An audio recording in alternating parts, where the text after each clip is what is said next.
Hello, ladies and gentlemen, and welcome to episode 20 of the Off the Dome podcast. This is Baller Nation. We've got a guest on today, another guest on. OJ knows sports all the way out in Tampa Bay. How's it going tonight? I'm doing well. I'm happy. I'm happy to be alive. Happy to be a Bucks fan. Happy to be in Tampa. We're doing big things. What's good? It's been a good year for Tampa Bay sports, man. You all got the Super Bowl, Stanley Cup, almost won the World Series, but Yep. those who it was that the Dodgers won that, eh? Yeah, if it was a little bit better coaching, we would have had that. But yeah, hey, I'll take 2 out of 3. Not too Not shabby. bad. It's not Yeah. bad. Maybe if the Raptors can win you guys an NBA championship this year, maybe 4 to 3, eh? while they're trying to get rid of Kyle Lowry, we'll see how that goes. That'd be crazy, man. Yeah, there's been some crazy talks. Actually, right before we started today, like I just heard that the LaMarcus Aldridge and the Spurs are agreeing to part ways. So Spurs, my favorite team in basketball. I know I live in Canada. Okay. Like I cheer for like the Lightning in the NHL, the Seahawks in the NFL, Spurs in the NBA. Again, I hopped on all those bandwagons when I was like 12 years old. I'm a loyal bandwagon fan. It's all good. Hey, you are no longer a bandwagon if you've been there for at least 10 years, man. Yeah, So it's all right. not about jumping on, it's about staying on. So That's you're right. okay in my book. Cause I get hell, bro. I get hell for cheering for Alabama. Hell, man. Oh man, yeah, I saw that banner behind you. I was like, jeez. Like, Mhm. yeah, I mean, that's kind of like I think when everyone started getting into college football, Alabama's the kind of that team that everyone sort of seems to fall in love with just because they win so much. Yeah. Yeah, but today we're gonna go through. Each of us have come up with 5 players. Some of us might have the same 5 players.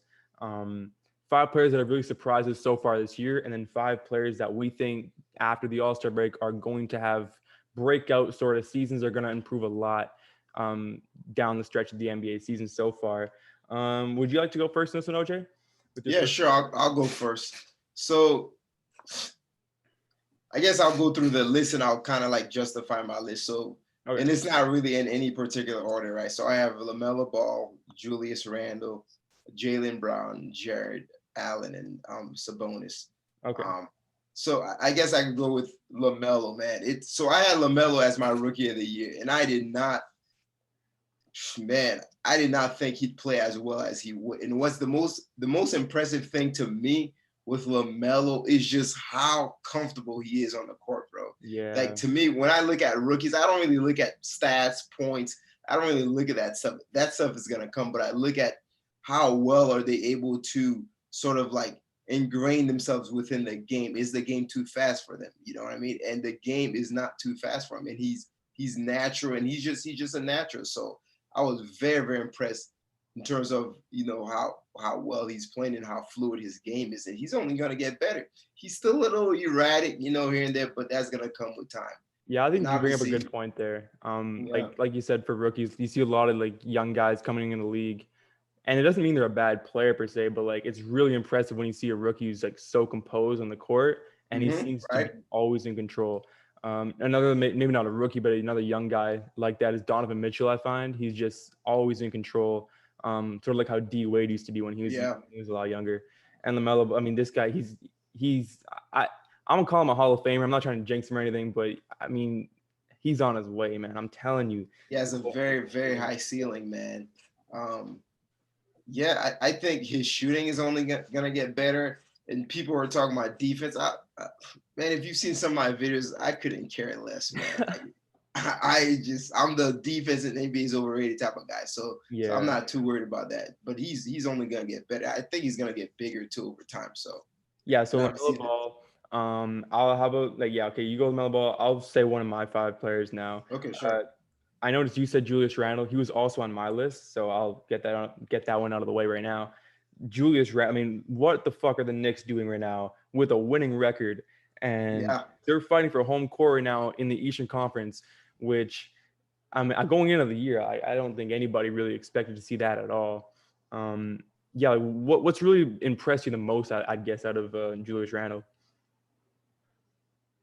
or what's I'll be honest with you, man. I saw some flashes of Julius Randle even back when he played with LA, not even with the Yeah, Pelicans, man.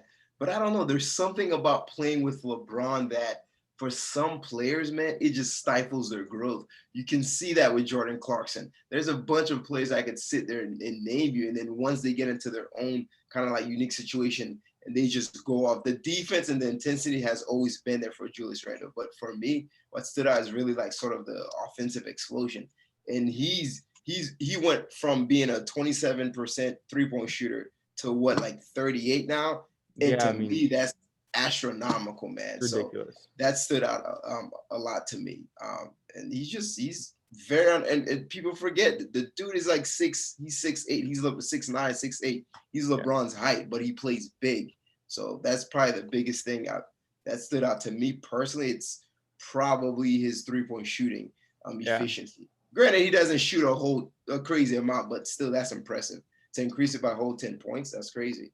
I think you bring up a good point about and by the way, he's definitely in the running for most improved player of the year so far. I think you bring up a good point about LeBron James. I found a lot with LeBron is he plays a lot better with older players. Like you look at all of his championship teams, there's a lot of veterans on those teams. Especially like last year with the Lakers, bro. Like half those guys in this team you think are washed and can play big parts in a championship winning team. And yeah, guys like Jordan Clarkson, who is another guy who surprised me. So Julius Randle, LaMelo Ball. Who else you got? I got Jaylen Brown. Jaylen Brown, okay. And in my mind, man, lately I've been flirting with the idea of, is Jaylen Brown better than Jason Tatum? I'm not quite there yet, man, but I've been flirting with that, man. No, man. And honestly, they're not going to win a championship together. And I don't want to get into the rabbit hole, but with those two guys, it's just there's such a redundancy of skill set they're very, very similar. Obviously, Tatum is more polished offensively, right? He can create his shot a little bit better. Jaylen's a little bit better defensively, probably maybe more athletic. But I don't know, man. Jaylen Brown has really impressed me, man. I feel like last year it was, Tatum's coming out party like, this is my team. And then Jaylen Brown's like, wait a minute, I do this. Like, let me show you I do this as well. So he's been really impressive to me. Sort of that swagger and the confidence he's been playing with. Yeah, I mean, I saw that video. You made that video about duos that wouldn't win an NBA championship together. Jaylen Brown and Tatum were one of those duos. I think you put Simmons and Embiid as well, if I'm not mistaken. I did. And I put Simmons and Embiid. I put Dame and McCollum. And then I put Westbrook and whoever he teams up with. For I'm going to say like the last two there, Dame and McCollum, I don't think are going to win a championship together, which is too bad. I'd love to see those guys win. Westbrook, definitely not. But you know what's crazy, man? This is the crazy thing about Dame and McCollum.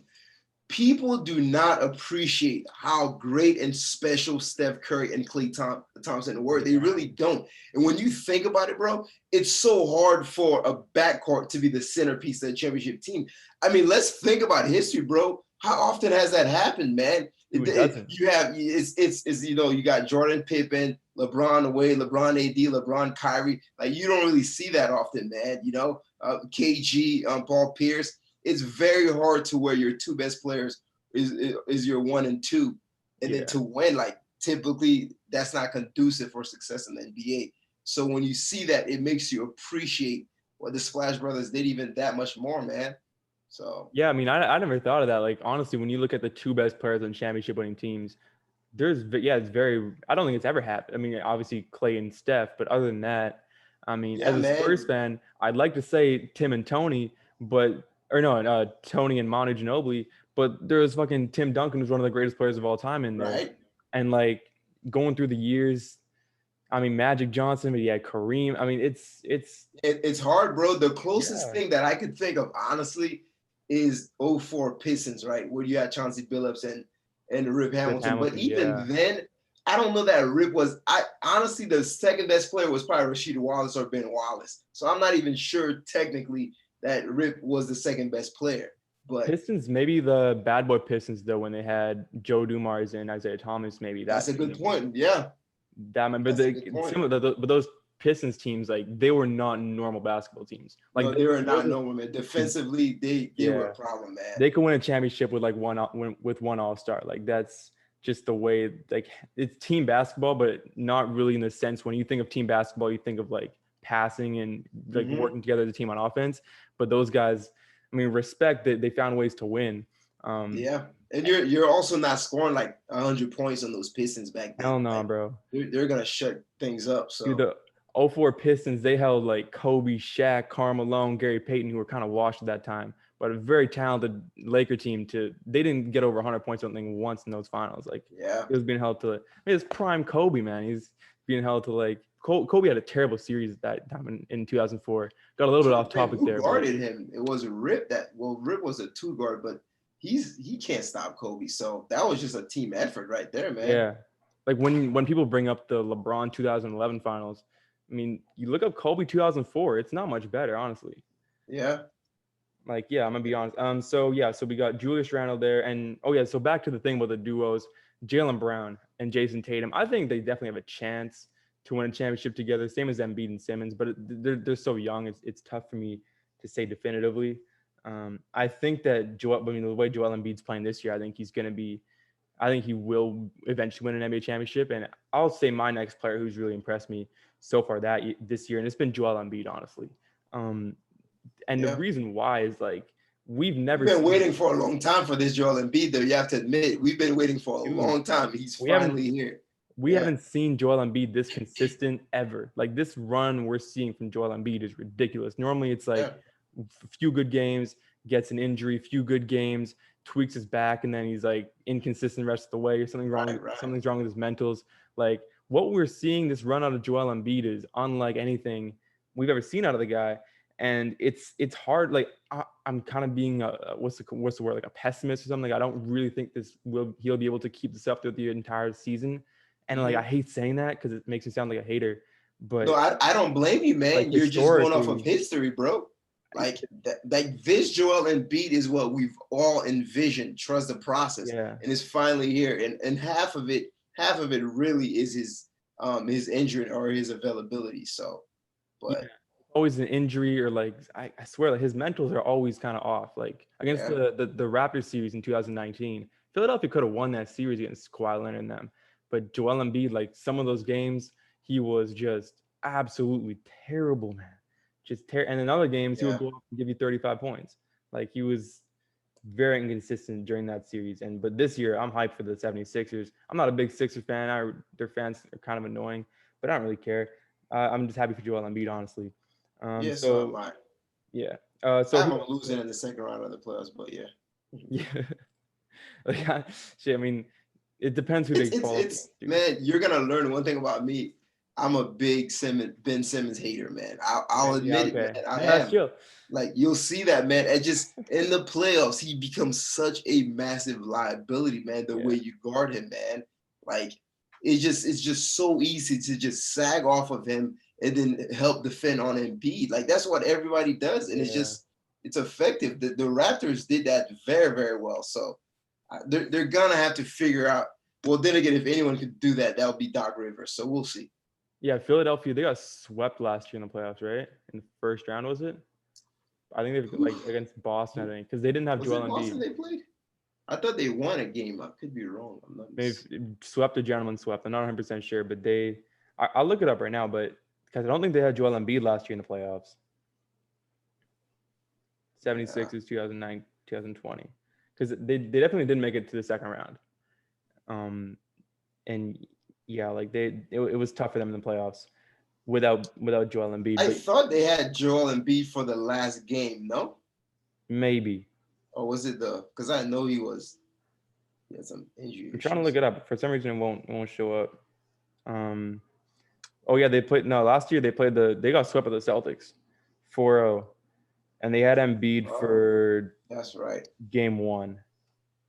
Or shit, no, they had it backwards. Maybe they were missing Simmons last year in the playoffs. I think Embiid was playing all the way. All right, shit, I'm wrong. I'm an idiot. Whatever. Anyway, so who you got? You got Julius Randle. Who's your next player then? Who's impressed you? So the next is Jared Allen. Dude, again, he's not putting up crazy numbers or anything like that. But for me, what I'm impressed by is his ability to go to a completely different system and still do Jared Allen things. Yeah. So that's impressive to me.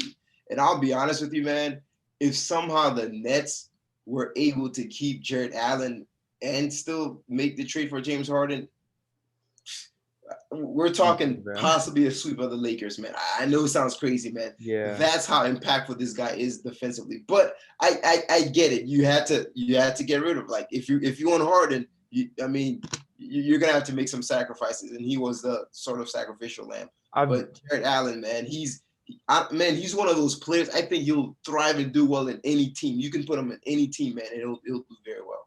So. I've been a big Jared Allen fan, like, for pretty much since I really found out about him. And speaking of that Harden trade, I was always really confused how the fuck the Cleveland Cavaliers ended up with, like, pretty much giving up nothing and getting back Jared Allen, and who they got one other guy back, I think, from that. But yeah, this is a really weird trade there. But yeah, I don't even remember what Cleveland gave up. Like, they gave up like Dante Exum, I think, and like a second round draft pick.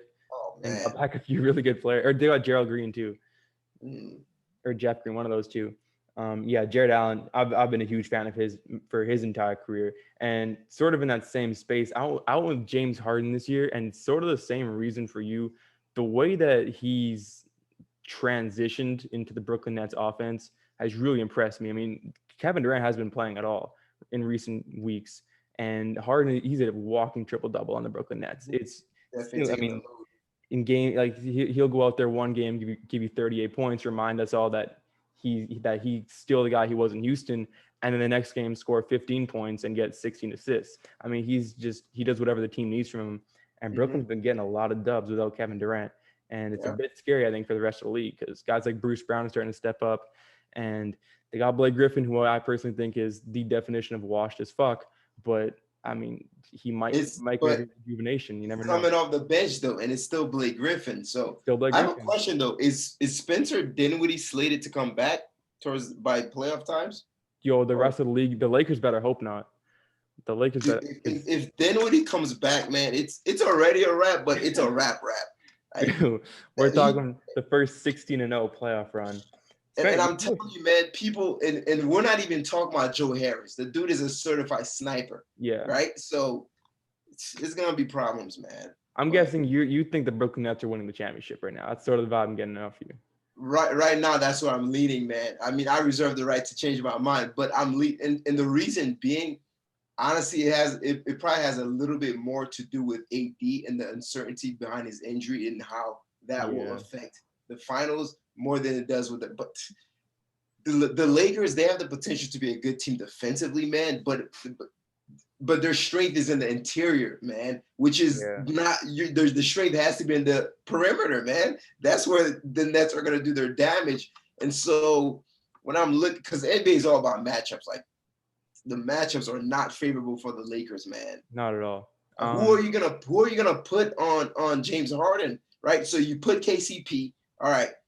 KCP's gonna get absolutely shredded. Now he'll give you some points though. You put Alex Caruso, he'll slow him down a little bit, but Alex Caruso, he's gonna give you nothing on offense. Yeah. So Wesley Matthews might be your best bet, but it's like, really? It's still James Harden. James Harden's gonna cook anybody. He's gonna cook anyone. So he's gonna cook everyone. And if Harden's gonna get slowed down, then all right, we'll give it to fucking Kyrie Irving, who's, by the way, probably having the best season of his career.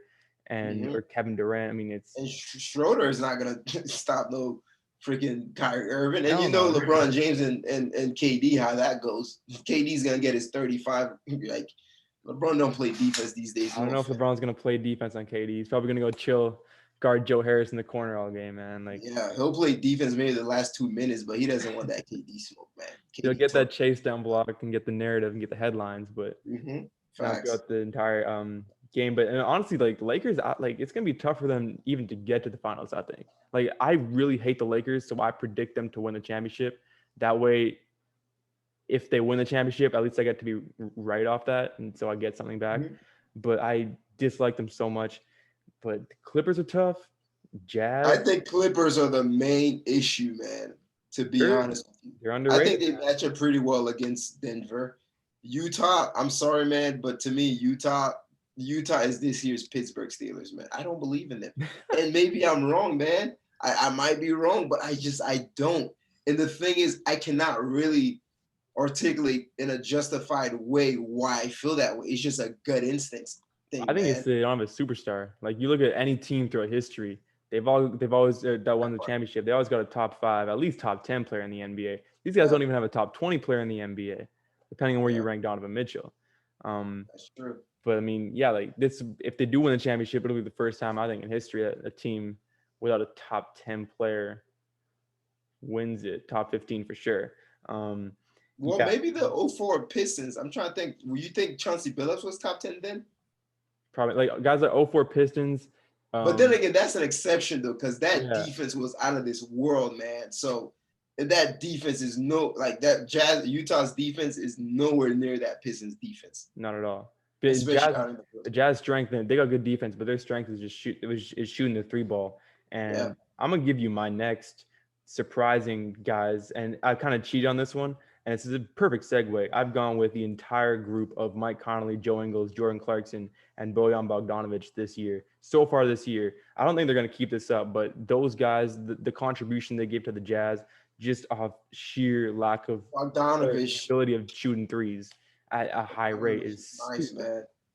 It's stupid. You watch a Jazz game and they'll catch heat. I mean, they'll score like 25 points in the first quarter and then rip off 45 in the second quarter while shooting 80% from downtown. And it's just like, Yeah. if a team shoots like that, there's no way you can stop them. You can't beat them. It's They're ridiculous. very well coached, and the roster was put together very nicely, man. When they got Jordan Clarkson, to me, I was like, I questioned that move. I was like, that doesn't really make sense because Jordan Clarkson, he's a little bit of a wild card sometimes, right? In how he plays, he's more of like a freestyle type of player. But it works, especially if he's doing that coming off the bench. So it's perfect. But Yeah, I mean, it's he's very run well away from me. the roster. Yeah, run away from me, 6 man of the year so far, I think. Him and like you said, well, coach, I think Quinn Snyder, coach of the year. Is he coach of the year for you too?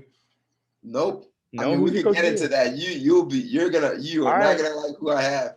All right. No, it's chill. Okay. I hear you. All right. Who else you got then? So What's my the last person is last one? Domantas Sabonis. I like that This is pick. my last one. I'll be honest with you, man. He's probably the most underrated player in the NBA, man. That dude is a baller, man. In what way would you think? In what way do you think he's underrated? His offensive game, defensive game. Honestly, neither. Recognition, just general recognition. I think people like you and I, so when I say underrated, like you know your stuff. So you're not gonna underrate him. And I guess it's more so like the public perception from like a casual fan base. Like most people, they wouldn't know, like, okay, this guy is nice. You know what I mean? So you know how good he is and things of that nature. But really, I guess if you're talking about from a basketball standpoint, is his contribution and how far his contribution takes the Pacers and things of that nature. So, but more than anything else, his name is not brought up enough, man, in the conversation of basketball and one of the more elite bigs in the NBA. And part of it is because he plays for Indiana, so I think that's a big part of it. It's a small market, so. Yeah, he won the skills contest this year. Yeah, randomly, I was like, okay. Yeah, I don't know if it's honestly, the skills contest is always some big man who wins it. It's never. You're right, man. It's weird. I mean, I predicted Chris Paul would win, but it's like it's always these bigs. Like, go figure. Big white Europeans, man. They kill in the skills challenge and they kill in fantasy basketball too. I got Sabonis, Vucevic, and Jokic in my fantasy team. I'm 8-2. You can't stop me, bro. Like this. Vucevic is another underrated dude, one. Yeah, those guys are absolute killers. I've gone with my last guy, and which is DeMar DeRozan for me this year. As a Spurs fan, I feel that I have to put this guy in here. And I predicted the Spurs. I thought they were gonna have a terrible year. And right now we're chilling. We're 7th right now in the Western Conference. We it seems like, I mean, and DeRozan, I hated that guy last year. He pissed me off so much. But this year he's been clutch as fuck, bro. Like these Spurs are always in these really close games, and obviously, like most people, you definitely don't watch a lot of Spurs games unless you're a psychopath like I am. Like, no, I don't. But they play basketball the right way. I can admit that much, man. But it looks like they're blowing it up, man. What do you think about that? It seems like they want to build around Murray because obviously, before I got on there with you, I was looking on TikTok. Apparently, they're trying to trade for mutually part ways with LaMarcus Aldridge. Oh yeah, Aldridge. And then I heard some rumors with DeRozan possibly linked to the Lakers. So it looks like possibly they're cleaning up shop. Yeah, I wouldn't mind like those two guys leaving just for like the future of the Spurs, because I think we got a really good or really underrated young guys, Keldon Johnson, um, Devin Vassell, the rookie we just drafted, Mhm. and of course DeJounte Murray and a few other guys too. But DeJounte Murray, this guy, like when you want like people the discussion of who's going to get the next quadruple double, I'm just saying DeJounte Murray had a game with 8 steals this season. Like I have him in my conversation, man. Him and you know that high school that who Chet Holmgren is or whatever his name is. You know the high school. No. He's like 7 feet tall. But I think once he comes into the NBA, Oh, the one guy that everyone's been talking about. Yeah, yeah. I think like he's either gonna be just an absolute bum in the league, or he might like he could fuck. I mean, Manute Bol type B, maybe grab 10 Hard blocks to one game. You never gauge know. those guys, man. Yeah, it's hard. But the thing about the Spurs, man, they're in a position like Pop is such a good coach where they'll almost always make the playoffs, man. But it's like realistically, the Spurs they might make it to the second round. Yeah, Depending how the seeding works. But after that, I mean, I don't know if they get further than that. So it's just kind of like one of those things, man. But yeah, I agree with Murray, man, and the dude is a great defender too, man. Like so. you back. Okay, let's go 5. So went through our 5 surprises so far. Let's go through 5 breakout players. You say one, I'll say one. We'll kind of alternate like that. So how about you Yeah. go first?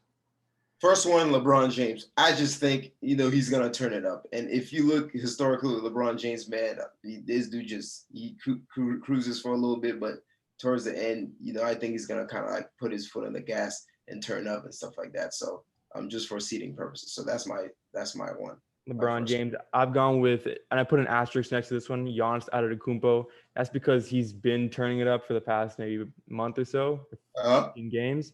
But I think MVP Giannis, he's back. He's back. I mean, he's going for the three-peat. First three-peat since Larry Bird for the MVP award. And like if playoffs had anything to do with the MVP, he wouldn't win it. But playoffs don't. And I mean, obviously the narrative's not there for him, but I think he deserves it. Or I think at the end of the year, I think he will be in a position where he should deserve it. Okay, but you're not saying that you think he should be in a position to get it, but are you saying that he should be the MVP or Right now is Joel Embiid, okay? but I think by the end of the year, because like I said, I don't know if Joel Embiid will be able to keep this up. I think Giannis is only going to get better. Okay. So yeah, who's My your next second guy? one is Fred VanVleet, a little Okay. bit of an odd one. Those guys, man, out there, well, I was gonna say out there in Toronto, it's really out here in Tampa. Um, I think they're 8th or 9th place, but they're just barely hanging on, man. And I think he's just gonna push it just to sneak in the playoffs. And it looks like they want to sort of part ways with Kyle Lowry. And at that point, I mean, I think a lot of people will say it'll be Siakam's team, but I don't think so, man. I honestly think it's gonna be Fred VanVleet, man. So I think he's just gonna really prove himself this second half of the year to kind of say, this is my team. So Yeah, it's regardless of kind what. of sad because like, I think we all thought Pascal Siakam was going to be the future of the Raptors a few years ago, and He that just peaked and just flatlined after that. Like, yeah, that didn't happen, man. I mean, he still got time, young guy, but like, you got to chill with the spin moves, man. Like, come on, it's a meme for a reason. It's his only move, man. Like, he gets in the yeah, spinny P. My next one, I've gone similar to Luka Doncic. He's been turning it up lately, but Luka Doncic, he's had a really slow start of the year, and in recent weeks, he's starting to turn it up. And I think toward the end of the year, Dallas will be a playoff team. I think, like they got off to a terrible start, but they're coming back into it, and I think he'll be in the MVP conversation come the end of the year, because like his team's going to be. I think Dallas, the way they're trending, they'll be a 5, 6, 7 seed in there, which, I mean, I think for Luka Doncic is good enough to get him in the MVP conversation. So I'm with Luka for my second pick. for my third pick, I got Stephen Curry. Honestly, kind of sort of same exact reason for Fred VanVleet. The only thing is with Stephen Curry, I think he's really going to make a push for the playoffs. I think right now they're currently on the outside sort of looking in. Yeah. So Yeah, he's gonna just put the team on his back like he's been doing all season, and to try to get a playoff spot. All right, Steph Curry. I'm gonna go with Anthony Davis. He's gonna come back from the injury, and I believe it. I truly believe By in the way, Anthony Davis. do you know the timetable for that for his They said return? 4 weeks. They said 4 weeks, and he'll get reevaluated. And then I guess maybe this is more of like I think in the playoffs he'll start turning it up. Definitely about the playoffs. But they said he's going to be evaluated in 4 weeks. I think that's like a week from now, 2 weeks from now. I can't imagine he's out for the year. But I think that I've got a feeling about Anthony Davis because what I saw last year in the playoffs, that shit scared me, man. Like what he was doing to the Denver Nuggets and what he did to the Miami Heat was. I mean, that's scary. I mean, it's scary out. Yeah. Drake, bro. It's ridiculous, man. Absolutely ridiculous. For my kind of for my fourth and fifth one, it's kind of like a duo. I got CP3 and D Book. Okay. What they've been doing this season is special, man. And honestly, man, it just in case we forgot, man, like in case we forgot what Chris Paul did over there in OKC, just in case we like this dude is so special, man. Chris Paul he's a once in a generational player in that he has this innate ability to completely change an entire team around, and that's essentially what he's done with the Suns, man. And I think they're gonna continue to to keep their foot on the gas, him and D Book, and then hopefully secure the number 2 spot in the West. I've always said this. Every single team that Chris Paul goes to overachieves, at least in recent years. And if it hadn't been for injuries, 2015 we might be looking at the Clippers as the NBA champions. And 2018, if CP3 doesn't get hurt, Houston could fuck around and win that championship because we're up 3-2 in that series, and there's no way that was a bad Cavs team. I had them winning that game. That game 7, it was in Houston, wasn't it? Yeah, and even without Chris Paul and with Houston missing 27 straight threes and with some terrible reffing toward the end of that game, still a close game. Still was like an 8-point game. I mean, it's sad. I hope he gets a championship, man. I really hope he does. Out of all the players who don't have one yet, him and D Rose, they got to be the two that I want to see get a ring. Facts. Agreed. Right now. And I'll go with my fourth and fifth. My fourth one, I've gone with Jimmy Butler coming back from injury. Similar to Chris Paul, he's got that ability. It's really weird where he wins. That's all he does. I mean, he'll score 19 points and be the most valuable player on his team by a long shot. And he's just an intangibles god. Like his intangibles are so good. His leadership is so good. And that Tom Brady factor, man. Yeah, that's what Jimmy Butler has, man. Like when he got those guys in Miami. Because no offense, man, that roster. I'm not trying to say it's sleep, but that roster had no business making the NBA Finals. Hell no. He got those guys to believe, bro. To believe. And when you could get guys to buy into certain things and believe, man, then their play starts to reflect that belief, man. That's what it comes down to, man. It's a lot of teams out here with zero belief that they're gonna make it anywhere, man. So, but yeah, you're right when it comes to intangibles with Jimmy Butler, man. It's through the roof. And my fifth guy is a guy that, like, if you don't know this about me, I like random NBA players, and Davis Bertans of the Washington Wizards is an NBA player who I really like, man. Like, I don't know why, because he used to be on the Spurs, and I fell in love with him. He's an absolute sniper. And this year he got hurt, and he's been playing pretty shit. But I got a feeling that because Washington's going to be making a playoff push, I think. They had a really bad start to the year, but I think they're going to get back in the playoff race for sure. I think Davis Bertans, who put up 16 points a game last year, I could see him getting back to that. And it's a completely random one, but it's definitely biased from me, but I don't care. Davis Bertans is my final pick. That's a nice one, man. That's one of those anti-NBA casual fan ones, man. Like, you got to know yourself to know that guy and appreciate it. Exactly, bro. All right.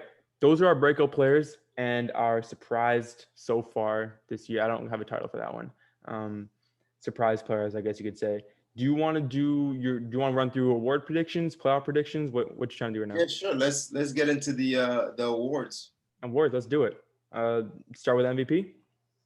Okay, yeah, sure. For my MVP, I think we both have Joel Embiid. Honestly, you can't deny the numbers, man. It's really that simple. Me personally, I feel like LeBron has been the most valuable. Actually, the award actual valuable. Yeah. But Embiid, bro. Yeah, you can't. And the thing about Embiid, it's on both sides, man. Both sides of the ball. So yeah, That's the Embiid. thing. Again, that's the thing with Jokic. I think Jokic offensively has been having the best year or the better year between him and Joel Embiid. That's obviously debatable, but it's just defense. Jokic just he can't play defense at all compared to Joel Embiid. Who's like your like second, third, fourth in MVP? Like, what's your kind of hierarchy for the MVP race so far? I, Harden is up there. LeBron is up there as well. Obviously, Giannis, you can't go wrong with him. So it's really those guys. Okay. I think Kawhi Leonard's having a sneaky good year too. Pretty good. We're not talking about him, you know. So, but yeah, at this point, man, you kind of have to go with Embiid. And the most important thing about Embiid, it's not just that he's playing well, but his play is directly resulting into wins. You know, Yeah. the Sixers are flying high right now. Yeah, so, and I think the thing you said about Kawhi Leonard, we're not really talking about him, and I think the reason why he's playing so good is because he's sort of been out of the spotlight this year, and the Clippers too. Like last year, the Clippers were favored to win the NBA championship by a lot of people, and Kawhi, he really choked. I mean, he had a good regular season, but he choked up in the playoffs. And I think this year we're kind of like we've sort of forgotten about the Clippers as an NBA community. We're like, all right, Lakers going to the NBA championship, but the Clippers are still there. They're still that team. And it's a great place to be in, the place where you're in the periphery of the public eye to where you don't have all that pressure. So yeah. All right. Let's go through defensive player of the year. Who's your deep boy so far? You're not gonna see this coming, man. But to me, it's Miles Turner, man. And I know a lot of people are gonna sit, you know, Giannis and Rudy Gobert and all this other stuff, and hell, even Embiid. But the thing to me, like Miles Turner, and I think a lot of people don't look at him because he doesn't really average too many, you know, rebounds and things of that nature. But when you look at it, the dude's averaging a steal, right? He's averaging 3.4 blocks, which I believe is more than Gobert and Embiid. But here's the thing, the difference between Miles Turner and Gobert and Embiid and a lot of those guys, he's one of the best perimeter defending centers in the entire league, right? There's only one other center really that you can make an argument for that's better than him in the perimeter, right?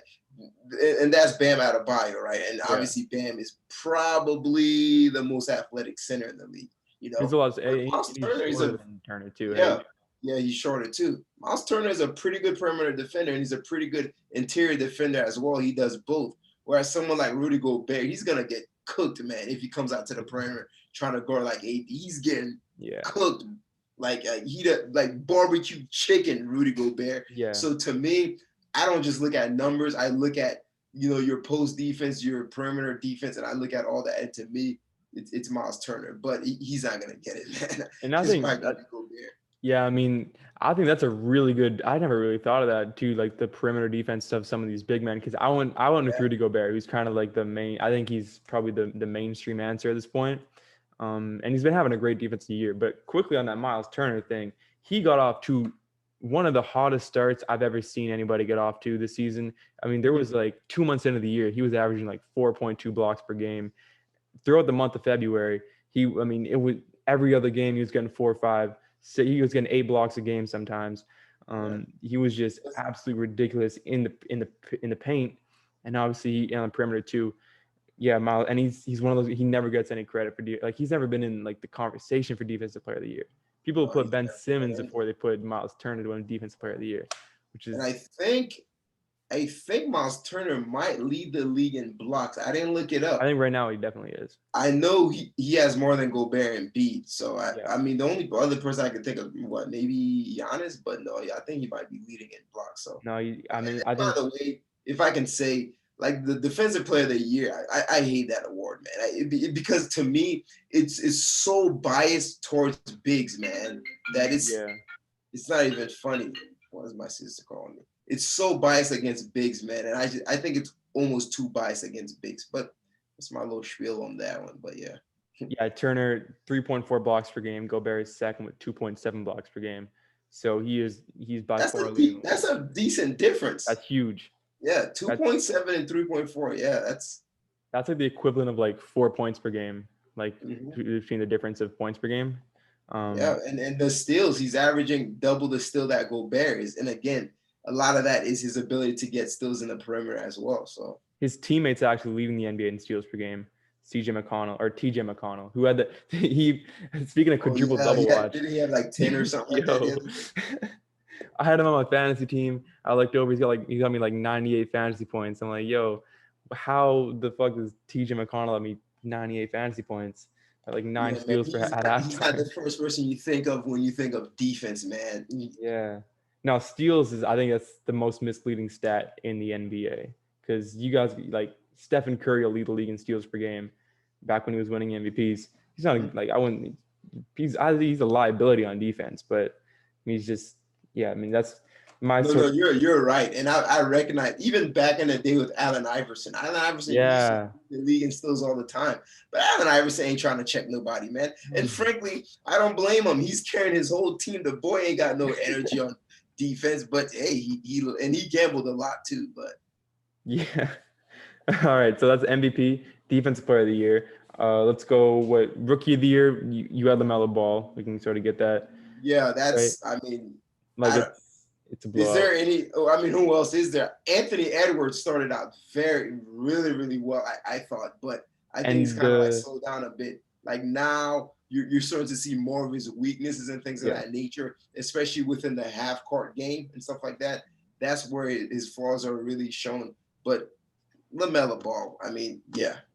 I think at this point, the guy in Sacramento, Tyrese Halliburton, he's been having a really good year. Oh, he's nice. He's nice. And so I think similar to LaMelo Ball, his game just looks so polished. Like he's not like Anthony Edwards he's a highlight reel, but he's not like polished the way that those two guys are. He's definitely not polished. Let me ask you this: who'd you have at the beginning of the season for Rookie of the Year? Man, I had James Wiseman, bro. I thought he was gonna be better. No, man, James Wiseman was the safe choice, man. That's what I betted on LaMelo, man, because LaMelo was risky. But it's like at the same time, it's like one of those high risk, high reward type things. Yeah. But don't beat you, man. Most people I thought about Wiseman, man, but I was just like, yeah, LaMelo. Yeah, I mean, Wiseman's been hurt too. I think Wiseman, out of the best career, I think him and LaMelo Ball. I think Wiseman he's gonna have a really good career, if he can stay healthy. But because he's just got so much talent. I mean, he does have a lot of talent. Once Clay comes back, he's gonna be even better because now you can't double team him. The floor is gonna get spread so wide. He's gonna eat. So yeah, he's got tons of talent. So that's Rookie of the Year. I want to save Coach of the Year for last because you said I wasn't gonna like that pick. So I'm gonna just hold on to that anticipation. But let's go. What's left? Most Improved Player. Who you got for that? Most Improved, I have Julius Randle, and I think I kind of alluded to sort of my reason why, and a lot of it has been his astronomical improvement at shooting the 3-point ball and just him leading the Knicks to the record they have, the type of season they're having. Like you said earlier, like freaking the Knicks, who would have thought? So, Julius Randle. Most Improved Player on the Most Improved Team as well, you could argue. Julius Randle been ball. I think Julius Randle, I personally lean toward Jeremy Grant at this moment in time, but I like Grant's playing on like his team's not that good, but Jeremy Grant, they're very bad. So like his play doesn't translate to wins. I also thought about Christian Wood as well. He's been I think at the beginning of the season it was Christian Wood. It was all Christian Wood. Most improved. Him and Jaylen Brown. Yeah. I think, but I'm gonna throw a name out there, and like I don't know if you like heard me say this, but Nikola Jokic. Yeah, I saw your video, bro. I'm telling you, this. I'm telling you, dude. I'm telling this. You know why it's hard? That's a tough sell. I'm a big Nikola Jokic dick rider, but it's a tough sell because he's so good. Yeah. Like he's so good. You know what I mean? So even though statistically the difference might be bigger with Jokic, but because of his stature of where he's at, it's just like kind of like harder to fathom. Whereas with Randall, his stature is kind of like here, and then it's like, you know what I mean? Does that make sense? Yeah, like that's how Most Improved Player of the Year works. Like, I think it was like 2 years ago, some Paul George, like he had to jump in like 8 points per game at one point, but he's never gonna win Most Improved Player. But like for Jokic, for me, it's just like the efficiency that he's doing it at. Like he's got a much bigger role, and his efficiency. Like I don't think he should win, but I think it's like I just always like to throw that name in there just for conversation's sake. But Jeremy Grant, what I like most is his defense. Honestly, like I was watching him against the Lakers, and LeBron James was every single possession was he didn't go against he didn't go against Jeremy Grant, calling the screen every time, and he was the guy who clamped Kawhi Leonard up last year in the playoffs. Um, I know you Yeah. said you're not a big fan of like defense and stuff like that, but I think like especially in the playoffs, which he's not going to be in this year. Well, more so perimeter defense. Perimeter, okay, I'm yeah, sorry. I'm sorry, not perimeter defense. I'm sorry, my fault. Individual defense more so, not necessarily team defense. Like team defense, yeah, that's a thing. that's Like how the you Lakers won the need to have championship. good defense. So, and what I mean by that is like you look at the Clippers, right? Last year, they were getting torched by Murray and Gary Harris Jr. and those guys in the perimeter. Yet you have Kawhi and PG. Arguably, I mean, I would venture to say that Kawhi and PG are probably the two best perimeter duos in the league. But man, Denver was doing so much switches that it didn't even matter. Yeah. So, and I shouldn't say it doesn't matter, but good teams can scheme around great individual defenders is a better way of saying it. Like one-on-one sort of defenders, yeah, because Yeah. I see what you're saying there. So that's most improved player of the year. Who else? What's left? Shit. Coach of the let's go. It's coach of the year, and then there's We have six man. six man. Let's do six man. I got Jordan Clarkson for that. Yeah, so do I. And I'll be honest with you, it's been a while since the gap has been like who's number two? Eric Gordon. I mean, Norman I don't know, like Powell, yeah. maybe what's his face for the Lakers? Trez. Montrezl Harrell. Yeah, it's pretty clearly Jordan Clarkson. I don't think you're gonna get a lot of disagreements there. That and all right, let's go with one that we do disagree on. Coach of the year, I got Quinn Snyder, which similar to like Rudy Gobert, it's kind of like the mainstream sort of pick for that. Who's your coach of the year? Steve Nash. Okay, that's like the Steve Kerr, bro. That's like the coaching superstars. Yeah. And I know a lot of people are like, really, bro? Steve Nash, the guy that has Harden, KD, and Kyrie, that is the easiest job in the world. But here's the thing, right? Two things. Like when I'm watching basketball, right? I don't just watch for entertainment's sake. I sometimes I watch like an analyst, right?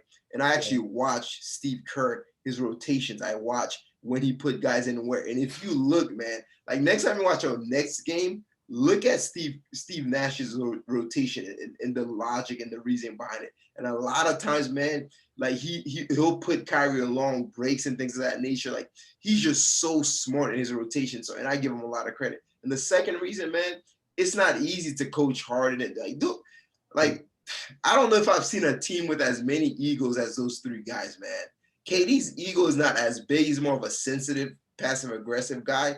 But Harden and Kyrie, man. And so to manage all of that and to right now they're playing with the expectation that's behind them. So and I think we take that for granted, right? I think it's like, okay, well, you should be doing good, but it's not as simple as let me get a bunch of talented players and make it work, right? I've seen countless examples. I think like I mentioned Steve Kerr because Nash is sort of in that same situation as Steve Kerr was all those years in Oakland, where it seems easy from the outside.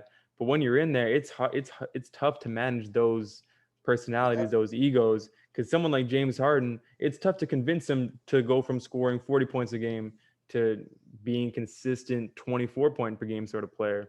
And like he's the Brooklyn Nets, they're rolling right now. And Kevin Durant, he's the kind of guy who is not going to make a big like integrating KD back into the lineup. That's not going to change anything for the worse at all. Because he's a very unselfish player.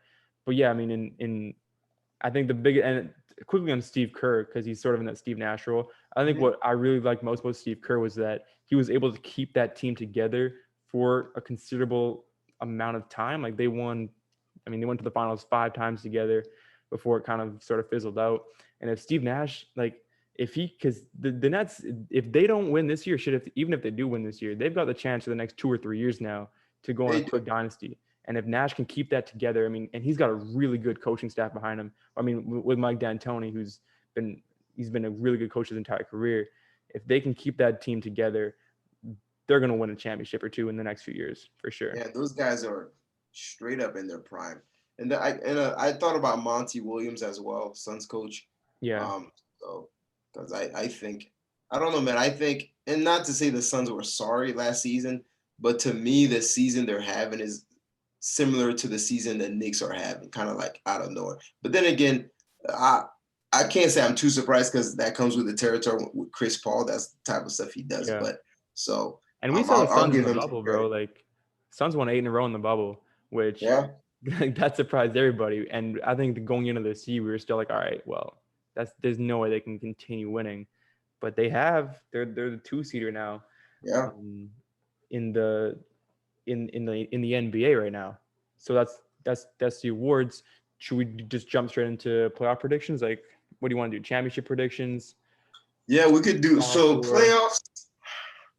I mean, It's early, but like, do you have anything other than the Lakers and Nets? I mean, maybe the Clippers, but yeah. it's hard for me to say the Clippers, man, because I don't know what Paul George I'm gonna get, man. I don't. I honestly, with Kawhi, I don't think Kawhi will choke again. I think Kawhi will, but I don't know what Paul George I'm gonna get, man. And so, Yeah, I want to say that about Kawhi Leonard. People are getting way too comfortable with calling Kawhi Leonard a playoff choker or calling Kawhi Leonard or the Clippers the flippers. People are getting too comfortable calling, like, disrespecting Kawhi Leonard like that yeah, because I'm not gonna do that because it's only 1 year. You're gonna have to do that twice for me to. and it's 1 year, And but Paul George has done that multiple times. I feel like so. he had 2 poor games, I think, because he balled out in the playoffs, but he Mm-hmm. had those 2 games that really let him down, especially Game 7.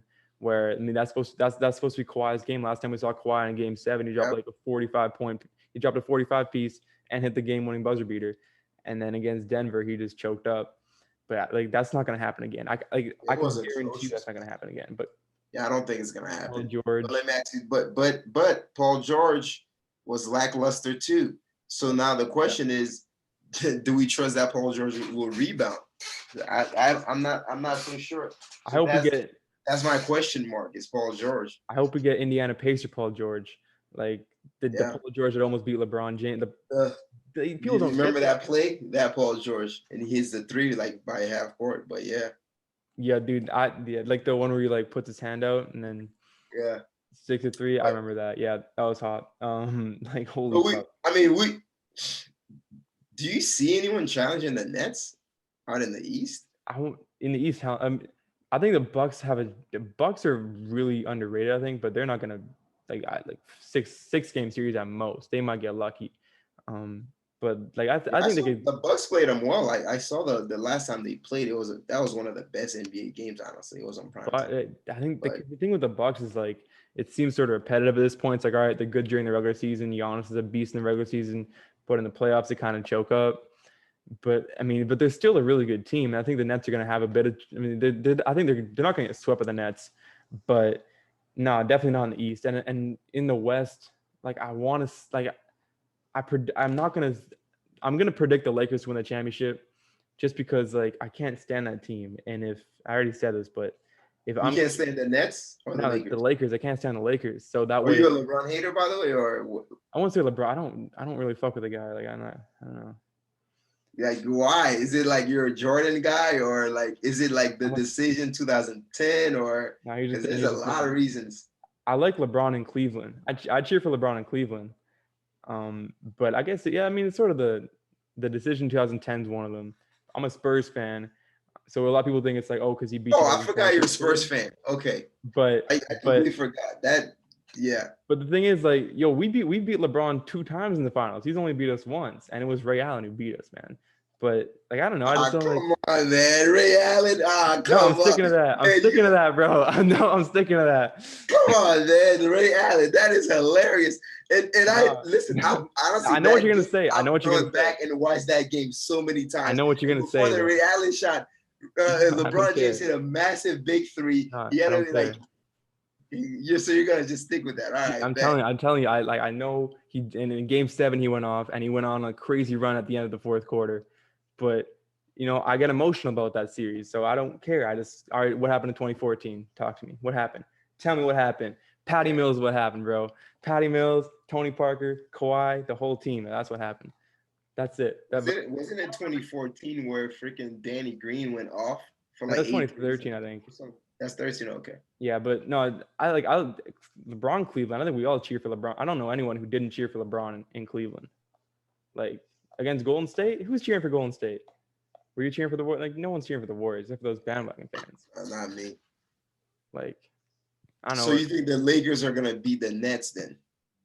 I think that's my prediction. Just because I don't know, I'm a pessimist. All right, let me ask you a question. Be completely honest, bro. Are you making that prediction to hedge your bets, man? Like, because it's like a kind of like a double psych type of thing. Because that way, if they do beat the Nets, it's like, okay, you could. All right, yeah. Dude, you're exposing me right now, bro. Chill. Yeah. That's exactly what it is, and I've got no shame in that because last year I predicted Houston to beat them, and I thought I could speak that into existence. I was like, yo, Houston's gonna beat the Lakers. They're gonna beat the Lakers. And then I was dead wrong about that. So that just shows how much I know. But I mean, the Nets got a better team than the Lakers, and I want the Nets to win. But like, dude, you kind of exposed me right now. Like that's exactly what I do. Like I don't know, and I don't have no shame in that anymore, man. I don't care. I've been watching sports long enough where I just hey, always as think. long as you're honest, man. I don't give a fuck. Like I thought the Spurs were gonna be like dead last in the Western Conference. I got no shame in that. I don't care, bro. Like no shame. You can't make me feel shame in that, bro.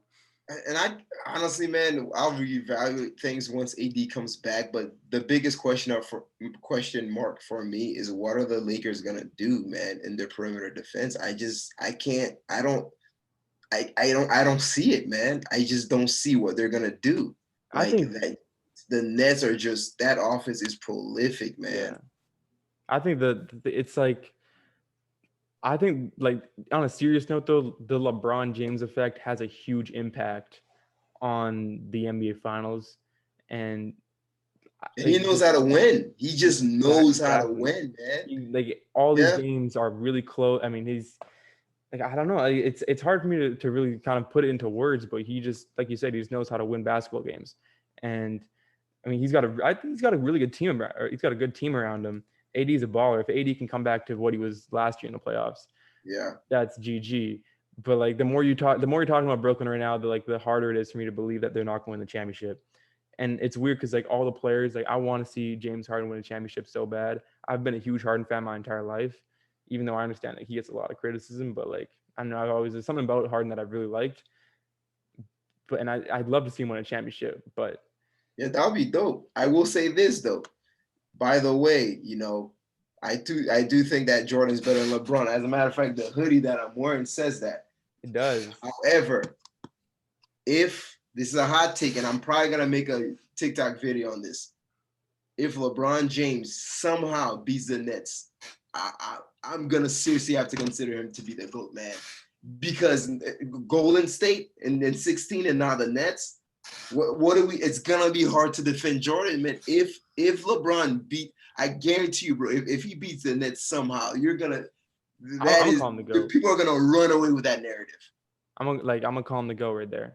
Hunter, if he wins Finals MVP against the Nets, you have to. It's just hard at that point to not do that. And you mentioned the Nets. You mentioned the Warriors, Spurs in 2013. I'm a Spurs fan. I'm not trying to be biased here, but that was a damn good team. 2013, but that's a damn good team that he beat. But yeah, I mean, it's gonna be hard. There's 5 championships right there, 5 rings. 5 rings. Now he may not get to 6, but I don't really care at this point because the dude's he's gonna have every record. He's gonna mess around and get 40,000 points, but when it's all said and done, man. I think prediction. Do you think LeBron's gonna retire as the GOAT in your books? Like at this rate? Because I think in my books, I think he will. I think I'm not so sure, but check this out. If he doesn't within 5 to 10 years after retirement, he will. Because I think a lot of people, there's this nostalgic effect that people have when it comes to sports. And once it marinates a little bit, they start having revisionist history. Like, wait a minute. Yeah, LeBron is the GOAT and stuff. And you see that happen so often, man. So if not, while he's playing, definitely within 5 years after he retires, man. Because we're gonna start to appreciate. For some people, it takes time. It takes time for you to not see it, to know what you had. Like the dude is special, man. And I don't know that we fully appreciate. And the last thing I'll say about LeBron James, right? You could hate him. You could not. When I say you, not you personally, just in general, right? Yeah. LeBron James, more than any other athlete I've ever seen in my entire life, when he came to the NBA, I've never seen so much pressure and expectation on a player. This goes for any sport. And he lived up to it, man. Like, that is huge, bro. Like, Jordan, like, did not have this type of expectation, man. Like, not even close, bro. And so you could, like, so for all the, people that are listening that are LeBron haters, man, like, just remember that this dude lived up to it, man. And that's worthy of praise, man. I don't think people don't really understand. Like, Zion Williamson had a lot of expectation. LaMelo Ball got a lot of expectation, but LeBron, I mean, I wasn't really a big sports fan at that time. I mean, I was like a little kid, but looking back and like watching like documentaries on that stuff, bro, I lived it. I'm a little bit older. I remember in high school, man, they were playing games on ESPN, bro. And I remember, like, in high school, The Chosen One. Like, what is he, Jesus Christ? Like, it was drafted yet. Blasphemous, bro. Like, how bad they were jocking this guy. Like, he lived up to the bill, man. Dude, he didn't just live up to it. No one, like, when you were watching that in high school, I don't think you were thinking that he's gonna go out there and have the kind of career that he was gonna have. No one thought that. Because in high school, I remember thinking, this guy probably one of the best athletes I've ever seen, but it's very crude. His game was not refined at all. And that's what I remember thinking. And just year after year, he got better, improved his jump shot. He just became a more fluid player. Let's be honest. If LeBron wanted to average 35, he could. Let's be honest. But he doesn't. Yeah. Would you kind of compare him to how people sort of looked at Zion Williamson in high school, where like it was just sort of like really flashy, but kind of not really polished? Is that like a fair comparison, would you say? Yes, but with Zion, there was a lot more emphasis on his athleticism and what he can do to physically impose his will. That was not necessarily the case with LeBron, even though LeBron equally was as athletic and he could impose his will just as much. But LeBron, a lot of his damage was done with his playmaking. Even when he was 15 years old, like, his playmaking, it was there. And I think that's truly what separated, like, the hype with LeBron and Zion and everybody else, is playmaking ability. Because we've seen a lot of guys that are, athletic, crazy athletic and things of that nature. But with LeBron, man, like, I remember the McDonald's All-American game with Carmelo and stuff like that, man. His playmaking ability was just on full display, man. So yeah, I mean, yeah, that's sweet. Is there anything else like you want to talk about here quickly before we wrap things up? No, I'm good, man. This was a great podcast, bro. I really enjoyed talking to you, and obviously, thanks for having me on. Yeah, I'm down to do this, like, whenever you want. Maybe come back in the playoffs or sometime around that. You watch March Madness at all, or are you a college basketball fan?